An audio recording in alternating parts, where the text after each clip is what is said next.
Cherchez-vous à connaître les activités qui vous aideront à développer vos niveaux de dopamine afin de vous sentir bien, plein d'énergie et motivé tout au long de vos journées? Alors voici le top 10 des meilleures activités pour augmenter votre dopamine. Activité numéro 1 pour maximiser sa dopamine. Eh bien ce sont toutes les activités valorisantes et qui offrent un sentiment de réussite.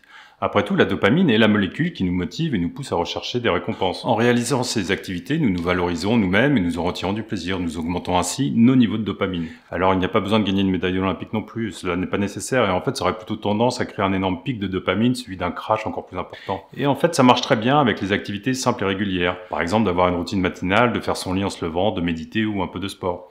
Chaque action réalisée va développer un sentiment de réussite et d'accomplissement qui nous portera ensuite sur le reste de la journée. Alors cependant, on peut aussi se lancer dans des projets personnels ou professionnels, seul, en équipe ou avec son conjoint, avancer, prendre des risques, poser des actions concrètes. Plus ces défis sont ambitieux et sortent de notre zone de confort, plus nous nous en retirerons de satisfaction et donc de dopamine.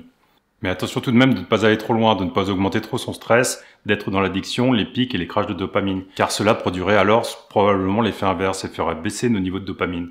Et dans tous les cas, de petites victoires régulières, voire quotidiennes, seront toujours beaucoup plus bénéfiques que d'atteindre un énorme objectif en fin d'année. L'activité numéro 2 pour maximiser sa dopamine, eh bien c'est le sport. Donc avoir une pratique sportive régulière améliore naturellement le fonctionnement de l'organisme et la production de dopamine. Cependant, les effets peuvent considérablement varier en fonction des sports et surtout de la façon dont nous les approchons.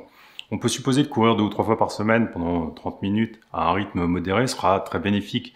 Par contre, on peut se poser la question des effets de courir, par exemple tous les jours, 1 heure à son maximum, dans le but de pulvériser son prochain marathon. Alors c'est le même sport, mais en fait c'est pas du tout la même approche. L'exercice physique intense et répété, ainsi que le stress physique et mental qui peuvent en découler, ont de bonnes chances d'avoir des effets négatifs sur la dopamine. Je dirais que toutes les activités physiques pratiquées régulièrement et modérément, sans trop de stress donc, sans durées excessives et sans choc physique, mais qui sont tout de même un minimum challengeants, devraient avoir le maximum d'effets positifs sur le niveau de dopamine.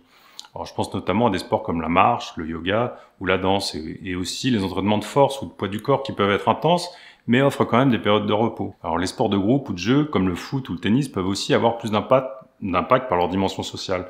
Ils sont aussi souvent plus motivants et peuvent procurer plus de plaisir. Et faire une compétition de temps en temps sera aussi bénéfique car c'est là encore très valorisant. Et puis la dopamine aime les intensités variables et les récompenses aléatoires. D'ailleurs, si vous voulez en savoir plus sur les récompenses aléatoires, je vous invite à regarder mon autre vidéo sur comment maximiser sa dopamine où j'y explique ce concept plus en détail. La troisième activité pour maximiser sa dopamine, eh bien, ce sont les relations aux autres, les relations sociales, les activités en groupe.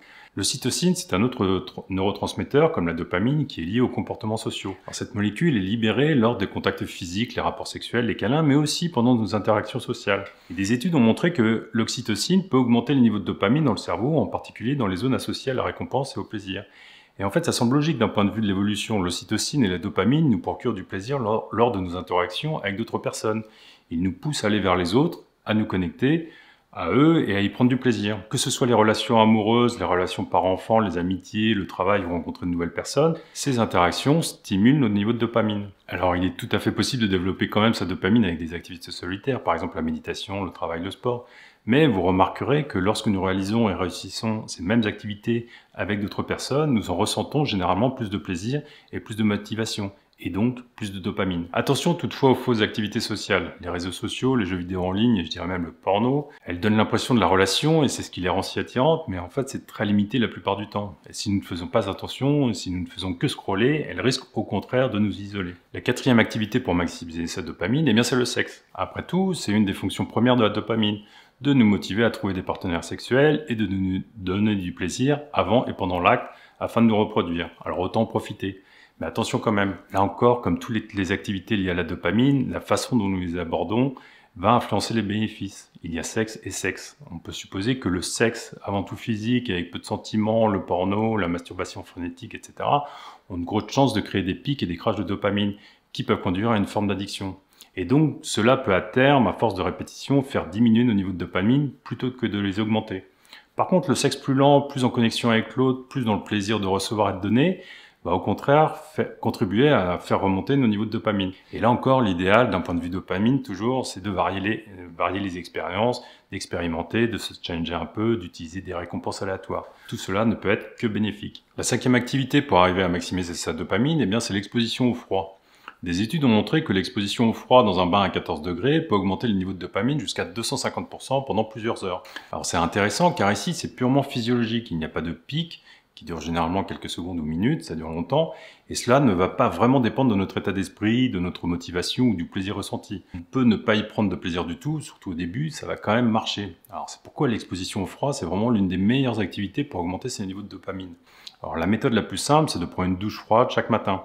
Le froid, ainsi que le fait de réussir ce premier challenge de la journée, vont booster nos niveaux de dopamine et nous aider à être motivés et à accomplir plus de choses dans cette journée. Mais aussi, en le faisant plusieurs fois par semaine, cela va avoir des effets positifs permanents sur nos niveaux de dopamine et notre bien-être, notre énergie et notre motivation chaque jour. Alors si vous souhaitez en savoir plus sur les douches froides, j'ai fait 2 vidéos à ce sujet, sur comment les optimiser et surtout les techniques pour arriver à les prendre chaque jour, même en plein hiver. La 6e activité pour maximiser sa dopamine, eh bien, c'est de gérer son exposition à la lumière, en particulier le matin et le soir, et d'éviter de perturber son rythme circadien. Le matin, au lever, nos niveaux de dopamine augmentent naturellement pour nous motiver et nous aider à accomplir des choses tout au long de notre journée. Pour maximiser cet effet, on peut alors s'exposer à la lumière du soleil ou à une lampe de luminothérapie pendant 5 à 10 minutes, juste après nous être réveillés. En revanche, le soir, la diminution de la luminosité et l'augmentation de la production de mélatonine vont entraîner une baisse de nos niveaux de dopamine. Et là, c'est important de ne pas perturber ce processus et de préserver notre rythme circadien. Il faut donc éviter les lumières fortes et celles des écrans qui pourraient libérer de la dopamine. Des études ont d'ailleurs montré que l'exposition à la lumière blanche après 10 heures du soir perturbait les niveaux de dopamine pendant plusieurs jours suivants.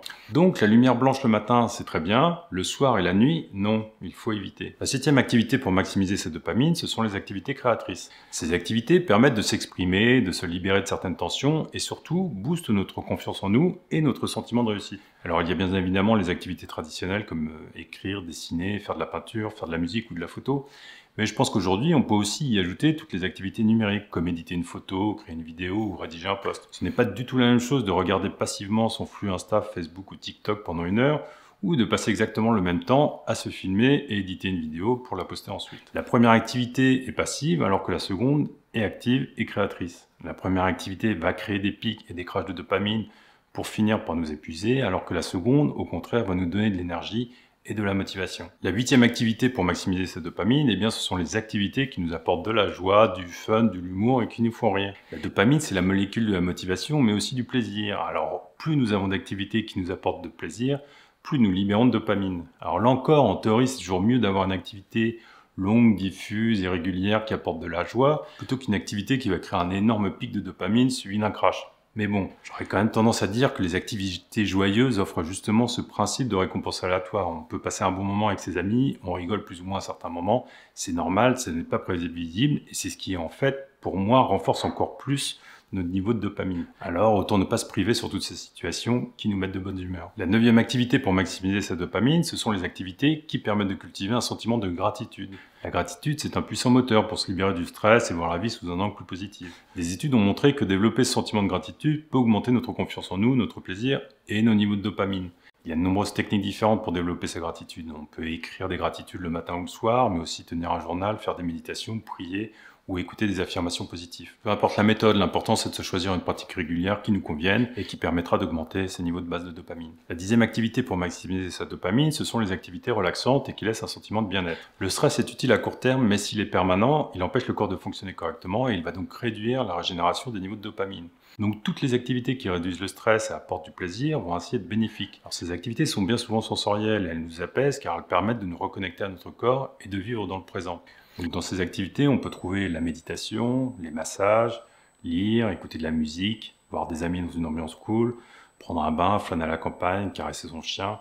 En fait, tout ce qui nous apaise et nous laisse un sentiment de bien-être ensuite. Dernière chose, je voudrais juste rappeler que la dopamine a de grands bienfaits, mais elle peut aussi avoir des effets négatifs si elle est mal gérée. Il est préférable d'éviter ou de limiter toutes les activités excitantes et addictives pour vous. Ces activités créent des pics et des crashs de dopamine qui finissent par épuiser le niveau de base. On finit par se sentir bien et motivé que en période de succession de pics. Et on se sent mal le reste du temps. Alors ces activités sont vraiment différentes pour chacun d'entre nous. Mais aujourd'hui, on y retrouve généralement les réseaux sociaux, les jeux vidéo, les infos, les séries, les apps de rencontre, le porno, les longues heures de travail, les relations passionnelles, le shopping, les produits addictifs comme l'alcool, et beaucoup d'autres. Une large part de notre société repose économiquement sur ces produits. Alors je ne les diabolise pas, c'est juste un constat. L'idée, c'est de commencer à prendre conscience que ces activités, qui semblent nous aider en nous permettant de nous échapper ou de prendre plaisir à la vie, vont en fait avoir l'effet inverse sur le long terme.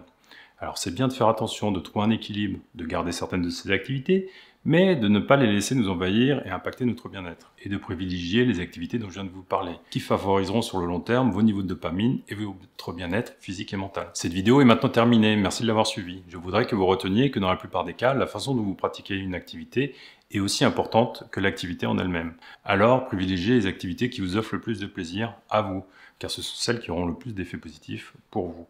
Et si vous souhaitez en savoir plus sur la dopamine et les différentes techniques pour la maximiser, je vous invite à regarder la prochaine vidéo qui va s'afficher. Je vous dis merci et à tout de suite.